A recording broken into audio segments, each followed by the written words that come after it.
বলে বিক্রম বলে রিজার্ভে ফলাফলে কিন্তু বারবার দৃশ্য চলছে খালেদা জিয়ার নাম মুছে ফেলা। তারেক রহমান যে স্কুলটা করেছিলাম সে দেয়নি। যেমন রহমান খালেদা জিয়ার পরে তারাই করেছিলাম যে অপমান করে সেটাও একশো ছিল বলে তোমার তুলে দেখাই দেয়। এই দুটি নাম মুছে ফেলার চেষ্টা করেছি। আমি আপনার পাগল, খালেদা জিয়ার পাগল, আমি তাদের ছাড়া আর কাউকে না। আমি বলে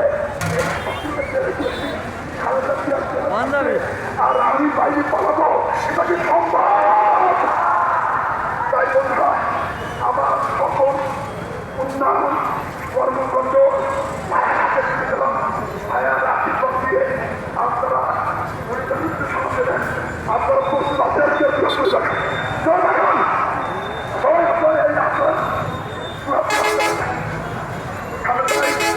আমি আজ বক্তব্য দেবো না, মাত্র 2 দিনের ব্যবধানে এটা একদিন কাজ করেছি দাওয়ায়, আজ করেছি কলমায়। বিএনপি অফিস থেকে বলেছিল যে এক সভা করে যেখানে কত লোক হইতে বলে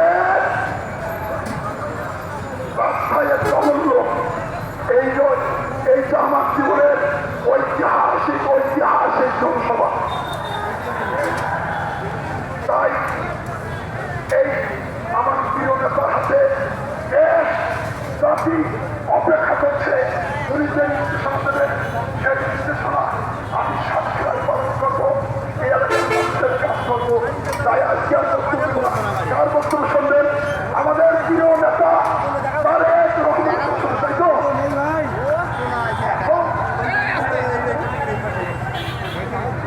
এখন বক্তব্য রাখবেন খালেদা জিয়ার সুযোগ্য সন্তান তারেক শহীদ জিয়ার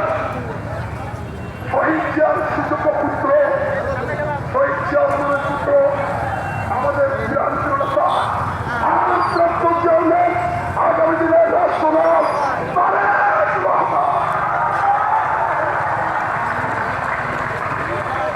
সবাই বক্তব্য শুনবেন।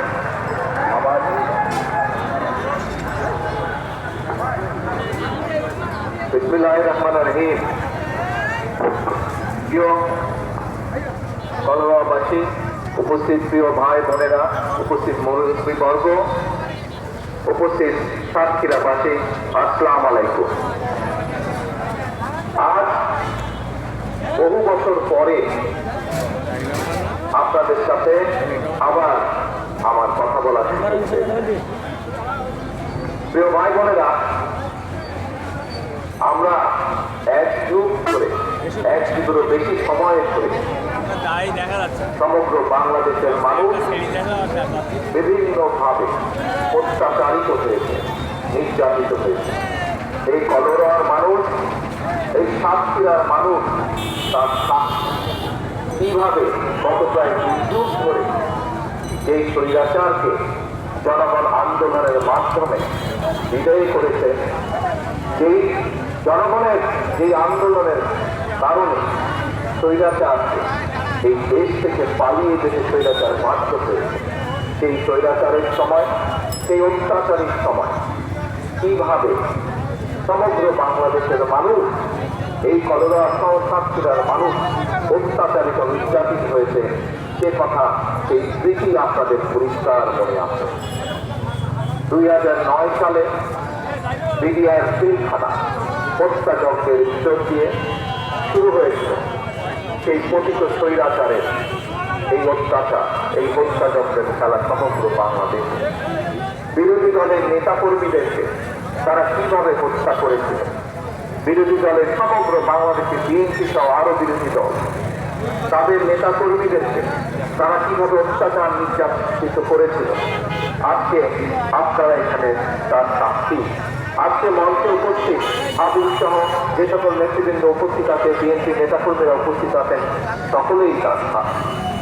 প্রিয় ভাই বোনেরা, আপনারা, আমি বক্তব্য রাখার আগে আপনারা অনেকগুলো রাজনৈতিক বক্তব্য শুনেছেন। সেজন্য আজকে আপনাদের সামনে আমি রাজনৈতিক বক্তব্য রাখবো না। আজ স্বৈরাচার বিদায় হয়েছে। প্রিয় সহকর্মীবৃন্দ, বাংলাদেশের মানুষের সামনে এখন কি আশা, কি আকাঙ্ক্ষা, বাংলাদেশের মানুষের সামনে বাংলাদেশের মানুষের আগামী দিনের আশা, আগামী দিনের আকাঙ্ক্ষা হচ্ছে এই দেশকে বাংলাদেশের মানুষের প্রত্যাশা অনুযায়ী সামনে এগিয়ে নিয়ে যাওয়া, এই দেশকে বাংলাদেশের মানুষের প্রত্যাশা অনুযায়ী গড়ে তোলা। প্রিয় ভাই বোনেরা, আজকে আমি আপনাদের সামনে শহীদ রাষ্ট্রপতি জিয়া রহমান, দেশনেত্রী বেগম খালেদা জিয়া উন্নয়ন